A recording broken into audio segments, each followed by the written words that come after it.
नमस्कार दोस्तों, आपका बहुत बहुत स्वागत है हमारे चैनल ऑनलाइन पाठशाला में।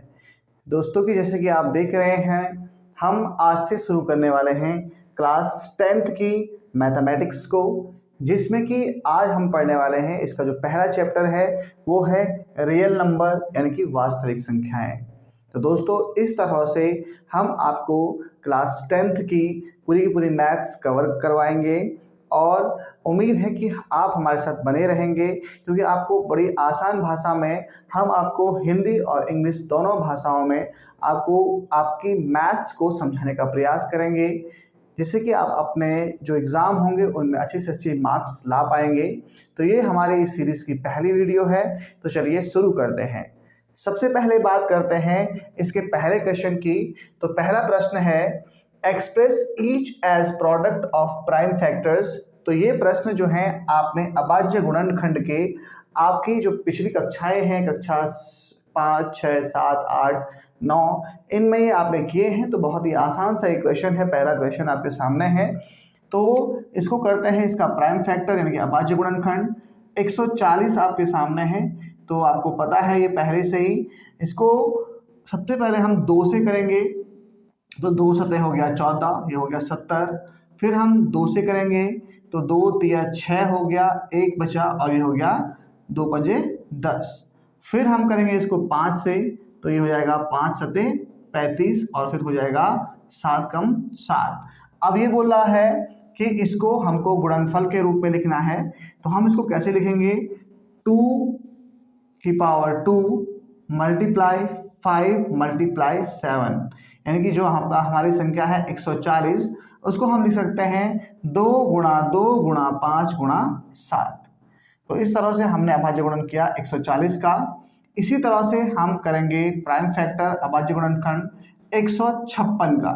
कैसे करते हैं? सबसे पहले हम 2 से इसको भाग देंगे, क्योंकि इसके जो अंत में इसका इकाई का अंक है वो है 6, और किसी भी संख्या के इकाई के अंक में यदि 0, 2, 4, 6, 8 हो तो वह 2 से भाग जाता है, विभाजित होता है। तो 2 से भाग देंगे तो 2 सतह 14 हो गया, 1 बचा, 2 अठे 16 हो गया। फिर इसको 2 से भाग देंगे क्योंकि लास्ट में 8 है, तो फिर ये हो जाएगा 2 तिया 6 और 2 नम्मे 18, 39 39 हो गया है।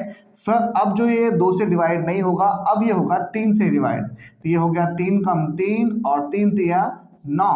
अब 13 यहाँ पर बचता है, जो कि एक अभाज्य संख्या है, एक प्राइम नंबर है, इसलिए यहाँ पे हो जाएगा 13 1 जा 13, 13 कम 13।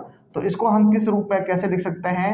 156 को हम लिख सकते हैं 2 गुणा 2 यानी कि 2 की पावर हम 2 भी लिख सकते हैं, गुणा 3 गुणा 13। तो ये हो गया आपका 156 को आप इस तरह से लिख सकते हैं। अगला क्वेश्चन है 3825। इसको भी आपको अभाज्य गुणनखंड करना है, तो ये भी इसी तरीके से आपको करना होगा। 3 8 2 5। तो यहाँ पर आपको इकाई का अंक दिख रहा है 5। अब क्योंकि यह संख्या जो है 2 से डिवाइड नहीं होगी, तो हमको सबसे पहले चेक करना होगा कि क्या ये संख्या 3 से डिवाइड हो रही है या नहीं। तो 3 के लिए हमको चेक करना पड़ता है, इन सब संख्याओं को हम जोड़ेंगे, तो यदि वह उसका जो योग है वह 3 से विभाजित हो रहा है, तो इसका मतलब यह पूरी संख्या भी 3 से डिवाइड होगी।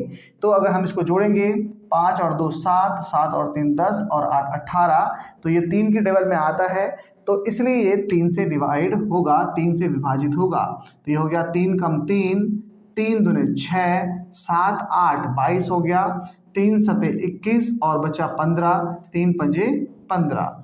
फिर हम देखेंगे कि क्या यह फिर से 3 से डिवाइड हो रहा है, तो फिर इसको चेक करेंगे।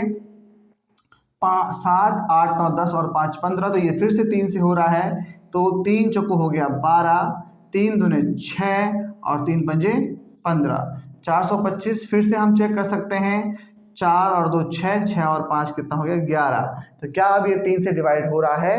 तो अब ये 3 से डिवाइड नहीं हो रहा है, क्योंकि इसका जो योग करके आ रहा है 11, जो कि 3 के पहाड़े में नहीं आता है। तो अब इसके अंत में जो है ये 5 है। जिस भी संख्या का इकाई का अंक 5 और 0 होता है वह 5 से डिवाइड हो सकता है, 5 से डिवाइड हो सकता है। हम 5 से करेंगे, 5 चौको 20, 5 8 40 होता है, 2 बचा, 5 पंजे 25, 85 हो गया। फिर हम 5 से करेंगे, 5 कम 5 6 7 8 35, 5 सते 35। अब 17 जो है यह एक अभाज्य संख्या है, इसलिए हम 17 से करेंगे, तो 17 कम 17। तो यहाँ पर इसको हम लिख सकते हैं 3 × 3 यानी कि 2 की 3 की पावर 2 गुणा 5 यानी कि 5 की घात 2 और गुणा 17। यह इसका अभाज्य गुणनखंड हो गया है, प्राइम फैक्टर्स हो गए हैं, और हमने इनको प्रोडक्ट ऑफ प्राइम फैक्टर की फॉर्म में भी लिख दिया है। अब अगली संख्या है 5005। इसको भी हमको सॉल्व करना है 5005 को, तो इसके भी अभाज्य गुणनखंड करने हैं। तो किस तरीके से होंगे? सबसे पहले हम देखेंगे ये 2 से डिवाइड नहीं हो रहा है, क्या 3 से हो रहा है? 5 और 5 10, तो ये 3 से भी नहीं हो रहा है, तो ये हो रहा है 5 से। तो करेंगे 5 से, 5 कम 5 0 0 1, 5 कम 5। अब ये संख्या जो है ये बन गई है 1001। ये संख्या किससे डिवाइड होगी? तो ये संख्या अभी जो है चेक करेंगे तो 5 से तो अब नहीं होगी, तो 7 से चेक करेंगे। 7 कम 7 8 9 10 30 हो गया, और 7 3 21, 7 चौको 28 29 30, बचा 21, तो ये 7 से हो रहा है, तो 7 कम 7 हुआ, 8 9 10 3 बचा, 30 हुआ, 7 3 21, 7 चौको 28 4 हुआ, और यहाँ पे बचा 2 21, 7 21, तो 143 हुआ। अब 143 जो है ये किससे डिवाइड होगा? ये 7 से नहीं होगा, 7 दूनी 14, और ये नहीं हो रहा है, तो 11 से चेक करेंगे। तो 11 से, 11 कम 11 12 13 14, 3 11 3 33, तो 13 और 13 कम 13। तो इस तरीके से ये जो है 5005 के भी हमारे पास प्राइम फैक्टर्स आ गए हैं। वे हैं 5 मल्टीप्लाई 7 मल्टीप्लाई 11 मल्टीप्लाई 13। तो 5005 भी हमने सॉल्व किया। इसके बाद हमारे पास अन्य संख्या है 7429। हम करेंगे 7429 को, इसके बाद इसका प्राइम फैक्टर करेंगे। तो यहाँ पे देखेंगे कि ये संख्या जो है किसी से भी डिवाइड नहीं हो रही है, तो ये होगी 17 से डिवाइड। 17 का हम करेंगे, 17 51, 17 68, तो 17 चौको 68 हो गया, 69 70 71 72 73 74, तो ये हो रहा है 62। तो 17 51 करेंगे तो बचेगा 11, 19 हो गया, तो यहाँ पे बचा 119। तो 17 51, 17 7 होता है 119, तो ये हो गया 437। अब इसको 19 से करेंगे, 19 का 19 38 38 हो गया, 38 39 40 41 42 43, तो ये हो रहा है 57, और 19 दिया होता है 57, देखिए 23 हुआ, और 23 1 जा 23। तो इस तरह से 7429 के प्राइम फैक्टर हो गए 17 19 और 23।